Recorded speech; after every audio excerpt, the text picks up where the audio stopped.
விவசாயிகளுடைய நிகழ்வுன்னு அதை பார்க்க முடியாது. அதற்கு பின்னால் அதிமுகவோட ஸ்பான்சர்ஷிப் இருந்திருக்கு. அதிமுக ஏற்பாடு செய்துதான் இந்த நிகழ்ச்சி நடந்திருக்கின்றது திரு பிரியனோட புரிதல். இன்னொன்று, அந்த எதிர்ப்பு அதிருப்தின்றது நீண்ட காலமாக இருந்தது, இப்போ வெளிப்பட்டிருக்கு அப்படின்ற ஒரு கோணத்தை சொல்றாரு.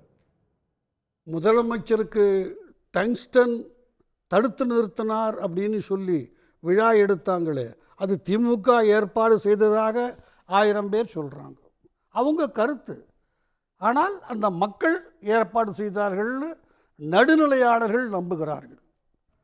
அதை நீங்கள் திமுக ஏற்பாடு பண்ணிச்சுன்னு ஏற்றுக்கொண்டால் இது அதிமுக ஏற்பாடு பண்ணிச்சுன்னு சொல்லலாம். மற்றபடி எல்லாருக்கும் ஒரு கலரை கொடுக்கறது, எதிர்கட்சியில் இருக்கிறவங்க அதைத்தான் செய்வாங்க, எதிர் அணியில் இருக்கிறவங்க. இது எதுவுமே புதுசல்ல. தமிழ்நாட்டில் 60 ஆண்டுகளுக்கு முன்னாலேயே இது நடந்துருச்சு. அண்ணாவுக்கும் கலைஞருக்கும் கொஞ்சம் மன வருத்தம். மாநாடு, கலைஞரை பேச சொல்கிறாங்க. கலைஞர் எதை பேசினாலும் நமக்கு வம்பு வந்துடும், சிக்கலாயிடும், நமக்கும் அண்ணாவுக்கும் கோர்த்து விட்டுருவாங்கன்னு நேராக போய் 4 வார்த்தை பேசினார். அண்ணா சூரியனை போன்றவர், சுய ஒளி உள்ளவர், நாங்களெல்லாம் அவர் ஒளியை வாங்கி பிரதிபலிக்கிற சாதாரண சந்திரன்கள். அவ்வளோதான் அவர் பேசுனது. அண்ணா அதுலேயும் விடலை. பார்த்தீங்களா கருணாநிதி என்ன சொல்கிறாரு? நான் சுட்டரிக்கிற சூரியனா, அவர் குழு குழு சந்திரனா. எனவே இந்த கோத்துடுறது, அவங்க வாயில் சொல்லாததை நாம் சொல்கிற உச்சரிக்கிறது, இதெல்லாம் தமிழ்நாட்டு அரசியலுக்கு புதிதல்ல, தமிழ்நாட்டு மக்களுக்கு புதிதல்ல. அவருக்கு செங்கோட்டையை வெளிப்படுத்திய உணர்வை அண்ணா கலைஞர் போன்றவர்கள் வெளிப்படுத்தினது அவங்கெல்லாம் சொல் வன்மை, வன்மை மிக்கவர்கள், சொல் சிலம்பம் ஆடக்கூடியவங்க, ஒரு சொல்லுல 2 பொருளை வச்சு பேசக்கூடியவர்கள். அதை தமிழ் கூறும் நல்லுலகம் 2 தலைமுறையாக ரசிச்சிருக்கு. இன்னைக்கு நடக்கிற அதிமுக உள் விவகாரம் அப்படின்னு ஒன்று எடுத்துக்கிட்டா, இந்திரகுமாரி கோகுல இந்திரா தன்னுடைய மனக்குமுறலை வெளிப்படுத்துறாங்க. அது உட்கட்சியில் இருக்கிற ஜனநாயகம், கட்சி அமைப்புக்குள்ள இருந்து அவங்க பேசுறாங்க. திரு செங்கோட்டையன் வெளிப்படையாகவே புறக்கணித்து விட்டு, எம்ஜிஆர் ஜெயலலிதா படம் இல்லை, அதனால எனக்கு போக பிடிக்கல அப்படின்னு சொல்லிட்டு இன்னைக்கு தலைமை கழகத்துக்கு முக்கியமான ஃபங்க்ஷனுக்கு வரல. ஸோ ஒரு அதிருப்தியை ஸ்ட்ராங்காக வெளிப்படுத்துறாரு அப்படின்னு பார்க்கிறதா, இல்லை போர்க்கொடி கலகக்குரல்னு திரு பிரியன் சொல்றது மாதிரி அதை பார்க்கிறதா? இது இபிஎஸ்க்கு மீதான ஒரு தாக்குதல்னு என்னால் ஒரு 0.5% கூட எடுத்துக்க முடியல. அவருக்கு சொல்கிறதுக்கு நியாயம். ஒருவேளை அவரை போய் விழாவுக்கு கூப்பிட்டாங்களான்னு கூட எனக்கு தெரியாது. யாராவது தெரிஞ்சவங்க இருந்தால் சொல்லலாம்.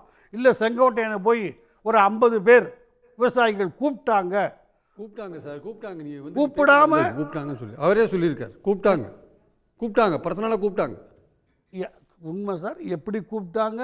மரியாதையாக கூப்பிட்டாங்களா? 1000 பிரச்சனைகள் இருக்கிறது உங்களுக்கு தெரியும், எனக்கும் தெரியும்.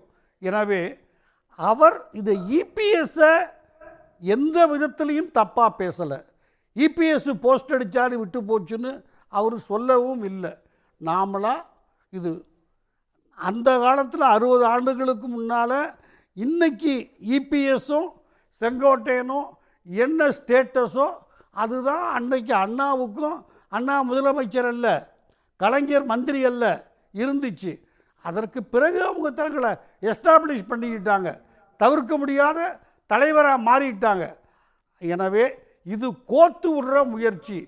திரு இபிஎஸ்க்கு ஒவ்வொரு நாளும் ஆதரவு அதிகமாகி கொண்டு வருகிறது. மற்ற தான் தலைப்பை விட்டு தாண்டி வெளியே போக விரும்பலை. அதனால் அவர் மீது ஏற்படுகிற காழ்ப்புணர்ச்சியால் சில ஊடகங்கள் கண்டுபிடிப்பது, அவர் ஒரு வார்த்தை கூட செங்கோட்டையும் சொல்லலை இவர் காரணம் எதுக்காகன்ட்டு. ஒன்று, அந்த அம்மா முன்னாள் அமைச்சரை பொறுத்த வரைக்கும் தன்னை மதிக்கலேன்னு சொல்கிறாங்க. இருக்கலாம். திரு எடப்பாடி மதிக்கலன்னு சொல்லல, மாவட்ட செயலாளர் மதிக்கலன்ற அளவுல தான் அது இருக்கு. கட்சி கூட்டத்துக்குள்ள தான் பேசிருக்காங்க. திரு எஸ்பி லட்சுமணனோட கோட்டத்தை கேட்கணும். சொல்றேன், தனக்கு மரியாதை இல்லைன்னு சொல்றாங்க. பதவியில் அவங்ககிட்ட பல முறை சொல்லிட்டேன், பதவியில் இருந்தால் தான் அரசியல்வாதியை சொந்த கட்சிக்காரன், இன்னொரு கட்சிக்காரன், அதிகாரிகள், பொதுமக்கள் எல்லாரும் மதிப்பாங்க. இல்லைன்னா நான் அந்த அளவுக்கு நடந்துக்கணும்.